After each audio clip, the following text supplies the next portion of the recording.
কালীগঞ্জ উপজেলার একতারপুর গ্রামে অদৃশ্য জিন সাপের দংশনে আতঙ্ক ছড়িয়েছে। স্থানীয়দের দাবি, গত এক সপ্তাহে শতাধিক নারী, পুরুষ ও শিশু অদৃশ্য সাপের কামড়ে আক্রান্ত হয়েছে। আক্রান্তদের মধ্যে কিছু পরিবারের সব সদস্যই উপসর্গে ভুগছেন।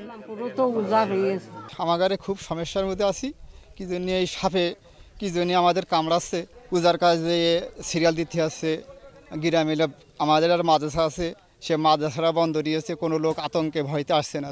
আমার নিজেরই পরিবারে 8 জনকে দংশন করেছে সাপে। আসলে আমরা কিন্তু সাপ দেখতে পাচ্ছি না, হঠাৎ করে পায়ে বা হাতে হট করে একটা কাটার মতো ফুটে উঠছে, কি যে গা হাত পা জ্বলে পুড়ে যাচ্ছে এবং মাথা পর্যন্ত ঘুরায় ফেলাচ্ছে। এতে খুব আতঙ্কে আছি আমার পরিবার সহ।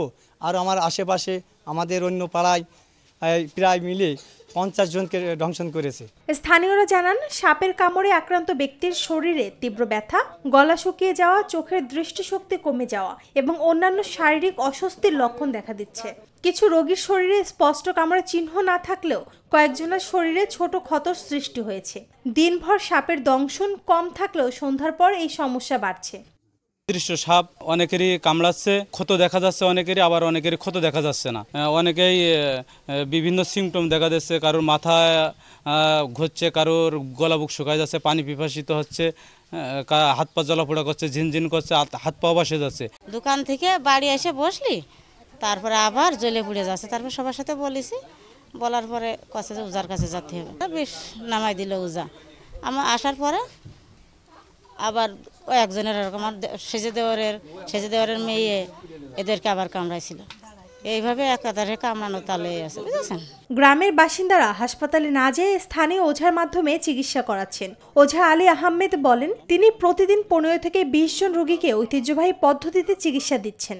আমি হাত চালকদের দেখছি যে এনাদের গায়ে সব বিষ হয়ে গিয়েছে। বিষ হওয়ার পরে আমি তখন ট্রিটমেন্ট দিচ্ছি, বিষ নামানোর পরে যাই আল্লাহর মধ্যে তারা সুস্থ হয়ে যাচ্ছে বা ভালো হয়ে যাচ্ছে। আমার রুগী আসছে প্রতিদিন, মনে করেন যে 35-40 জন এরকম রুগী আসছে। তারা সাপ দেখছে না, দেখছে আর কি, মনে হচ্ছে যে এটা কি কামড়াই দিচ্ছে, কৃষি কামড়াই দিচ্ছে।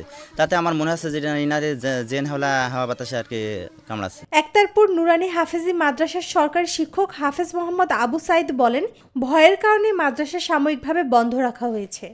সাপ আতঙ্কে আমাদের এই গ্রামের এই মাদ্রাসা, এই প্রতিষ্ঠানে ছেলেপেলে ঠিকমতো আসতে পারছে না, আপাতত বন্ধ রয়েছে।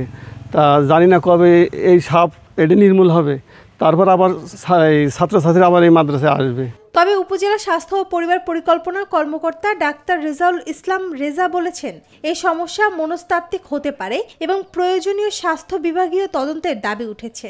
বিগত 10 দিন আগে একটা সাপে কামড়ানো রোগী এসেছিল এবং সেই রোগী আমার উপজেলা স্বাস্থ্য কমপ্লেক্স আসার পরে চিকিৎসা নিয়ে সুস্থ হয়ে যায়। এর পরবর্তীতে ওই একই গ্রামে ওই যে রোগীকে সাপে কামড়িয়েছিল তার আশেপাশের লোকজনের প্রায় এক ধরনের শোনা যাচ্ছে যে তাদেরকে জিন সাপে কামড়াচ্ছে বা কিছু সমস্যা, মাথা ব্যথা বা গা ঘামা বা অস্থিরতা এই ধরনের দেখা দিচ্ছে এবং তারা পার্শ্ববর্তী ওঝার দিকে ঝাড়ফুঁক দিচ্ছে, কিন্তু আমাদের হাসপাতালে এখনও পর্যন্ত কেউ আসে নাই। যার কারণে এটা আমরা এক ধরনের সাইকোলজিক্যাল ইলনেস বলে মনে করছি। আমাদের স্বাস্থ্যকর্মী আছে, ওদেরকে পাঠিয়ে আমরা মানসিক স্বাস্থ্য উন্নয়নের জন্য এটা ব্যবস্থা করব। স্থানীয়রা দ্রুত স্বাস্থ্য বিভাগকে তদন্ত করে ব্যবস্থা গ্রহণের আহ্বান জানিয়েছেন।